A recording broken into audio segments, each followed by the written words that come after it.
Hey guys and Mom. It is a fairly crisp September morning. I have already done all the milking, and usually what I'll do is I will put them out when I'm done milking them a little later in the morning. But I had a whole bunch of screaming goats because I think they're starting to go back into heat. And for the sake of peace with my neighbors, I didn't think they'd appreciate a screaming goat belting out her woes and desire for a boyfriend at 7 in the morning if they didn't have to go to work. So I left them in for a little bit and figured I'll go ahead and get them out now and show you guys a little bit of how loud farm life can be. Good morning, ladies.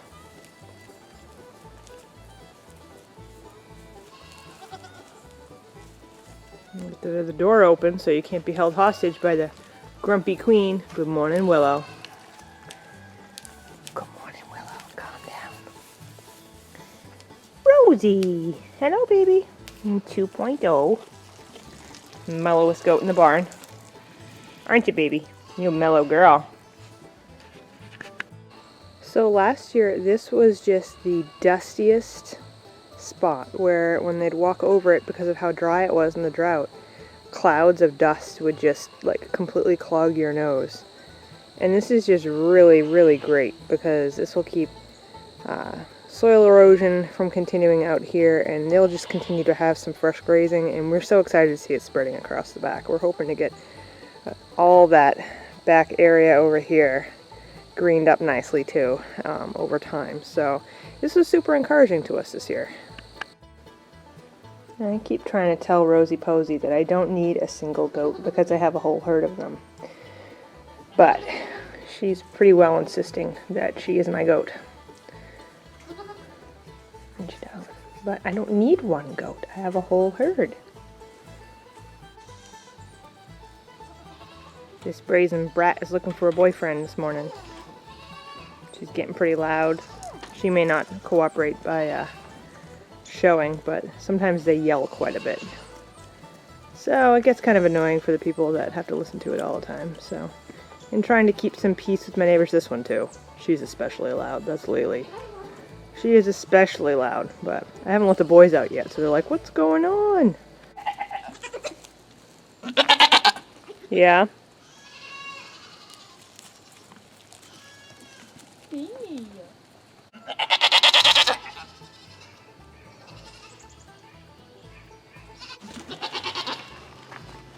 Somebody's got a little bit of a cold, some junk in her eyes, but she seems to be doing fine.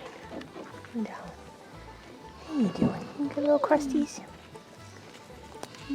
Oh, well, extreme changes in temperature sometimes have them a little under the weather for a few days until they adjust. Here's my sidekick helping me with my chores this morning while carrying the stuffy.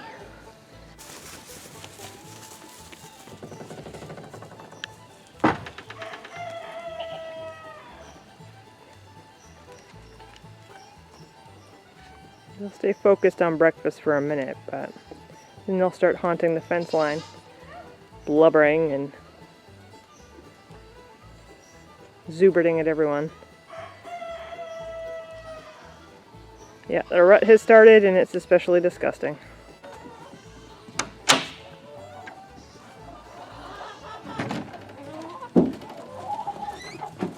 Watch out for the rooster. Good morning. Good morning, William. Hey! Oh, and here's my grumpy Frankenhen mama that we keep kicking out of the baby's pen. Yeah, she's mad.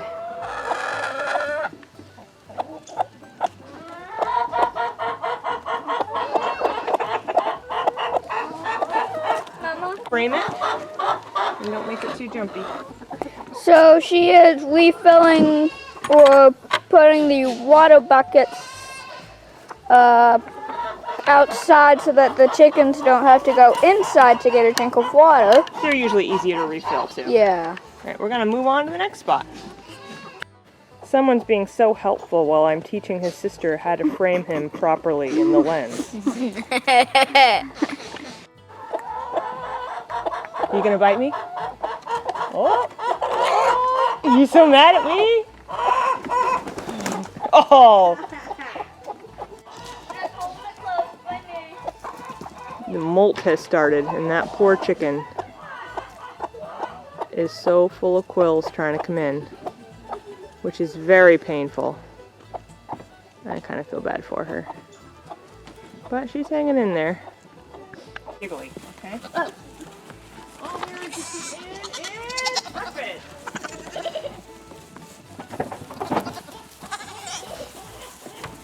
It is breakfast time, little man. Here you go, fellas.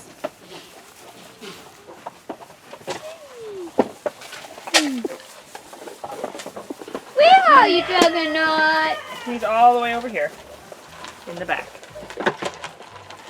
I'm just showing them feeding time. 1, 2, 3, 4, 5, 6, 7. 7 dwarves.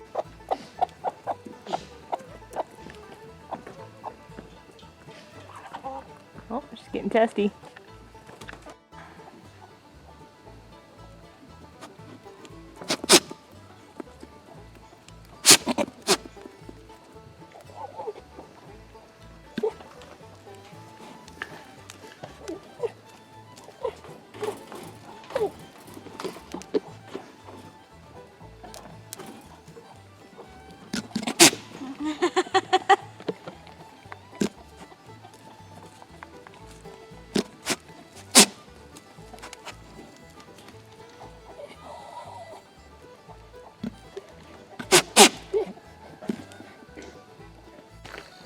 So it's going to be a loud and somewhat obnoxious few months until November, which is when we're ready to breed them, because we don't want to have babies before April, which goat's gestation is about 5 months. The Nigerian dwarves usually can go between 145 and 155 days. And we just don't think that our climate is going to be good to have them before mid to late April without doing some insulation or things like that in the barn, which we have not gotten to yet. So we don't want to breed them before November. So we have a few episodes of this to go before it will quiet down again for the winter. So this is, my brother's getting into the hammock, so. Oh, hello. Yep, I stuffed one of the stuffed animals in there. Stuffed animal. Ha ha ha ha ha. Go ahead, have fun, get in, a little Gweaver. I'm not a Gweaver.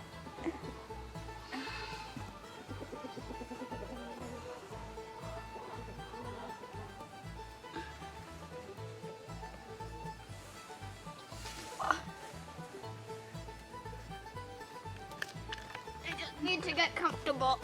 Then. Get completely in there, okay, bud? Yeah, I just need to. Here's your dog. And swing it so that. Swing it so that. Close the can. Push it. Close the can. No, like from here.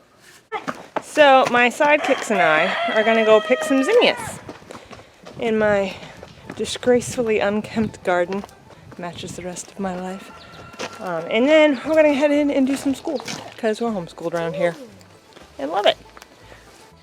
A couple of these aren't ready, so I'm just going to give them time, but it looks like we have quite a few more blooms before we're done for the year.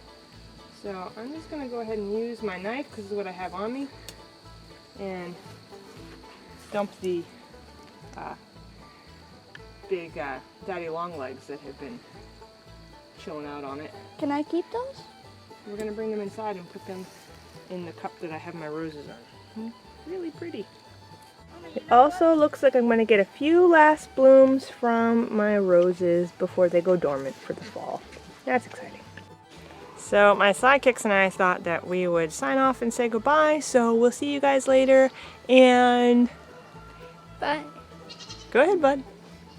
Hi, everybody. And also Nana. You gonna say goodbye to Nana? I forgot what it was. Well, just say something. You're gonna say, bye, Nana, we love you. Hi, Nana, we love you. Love you. Have a good week, guys.